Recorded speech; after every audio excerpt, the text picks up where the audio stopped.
বাবু তাড়াতাড়ি কোলাটা খেয়ে নে। মা এরকম একটা চকলেট কিনে দেবে? আচ্ছা আমি তোর বাবাকে বলে দেবো। চল বাবু তোকে স্কুলে দিয়ে আসি। এই শোনো না, বাবুর জন্য একটা চকলেট কিনে দিও। আচ্ছা ঠিক আছে দেবো, আগে তোকে স্কুলে দিয়ে আসি। বাবা তুমি তো চকলেটের কথা মনেই করলে না, এরপরে আমাকে কিনে দেবে তো? আচ্ছা আচ্ছা আসার সময় অবশ্যই দেবো। টাটা বাবু, আমি বিকেলে নিতে আসবো। বাবা যে কখন আসবে, বিকেল হয়ে গেল তো। ওই যে আমার ছেলেটা রাস্তায় দাঁড়িয়ে আছে, আয় বাবু চলে আয়। এখন আমরা সোজা বাড়ি চলে যাব, অনেক খিদে পেয়ে গেছে। আরে বাবা শোনো না, তুমি আমার জন্য চকলেট কিনেছো? হ্যাঁ হ্যাঁ চকলেট তো কিনেছি, দাঁড়া তোকে এখনই দিচ্ছি।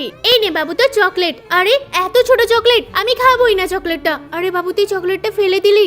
আমার কাছে টাকা কম ছিল এই জন্য এটা কিনেছি। বাবাকে যদি এরকম বলি, বাবা নিশ্চয় মনে মনে অনেক কষ্ট পাবে। না না থাক, বাবাকে কিছুই বলবো না। আমার আর কিছুই বলার দরকার নেই, চকলেট অন্য সময় খাবো।